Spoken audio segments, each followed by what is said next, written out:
गरुड़ पुराण में बताया गया है कि जब भी किसी की मृत्यु हो जाती है तो मृतक की आत्मा अपने परिवार वालों के आसपास ही भटकती रहती है, क्योंकि मृत्यु के बाद मृतक आत्मा में इतना बल नहीं होता कि मृत्यु लोक से यमलोक की यात्रा तय कर सके। इसलिए आप सब ने देखा होगा कि जब भी किसी मनुष्य की मृत्यु हो जाती है तो उसके परिवार वालों के द्वारा मृतक आत्मा के लिए नियमित पिंडदान किए जाते हैं। गरुड़ पुराण के अनुसार मृत्यु के बाद 10 दिनों तक जो मृतक के नियमित पिंडदान किए जाते हैं उससे मृत आत्मा के विभिन्न अंगों का निर्माण होता है और इसी तरह 11वें और 12वें दिन शरीर पर मांस और त्वचा का निर्माण होता है।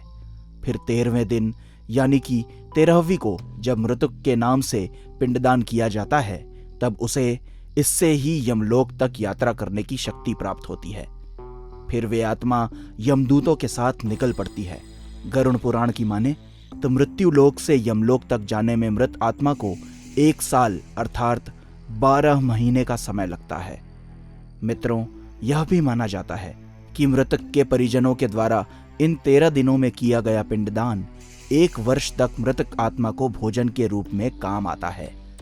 इतना ही नहीं, गरुड़ पुराण में यह भी बताया गया है कि जिस मृतक आत्मा के नाम से पिंडदान नहीं किया जाता है उसे 13वीं के दिन यमदूत घसीटते हुए यमलोक की ओर ले जाते हैं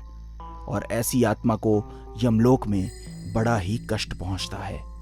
भूखी आत्मा को जब यमदूतों द्वारा घसीटा जाता है तब उसके शरीर के कई अंग छिल जाते हैं और इस बीच भी मृतक के परिवार वालों के द्वारा नियमित पिंडदान या फिर अन्नदान नहीं किया जाता तो उसे पूरे रास्ते में इस तरह के कष्ट सहने पड़ते हैं। परंतु यदि साल भर के अंदर मृत आत्मा के लिए पिंडदान या फिर अन्नदान कर दिया जाता है तो फिर उसे यमदूत घसीटना बंद कर देते हैं, क्योंकि पिंडदान से आत्मा में बल आ जाता है और वो अपने पांव पर यात्रा करना आरंभ कर देती है।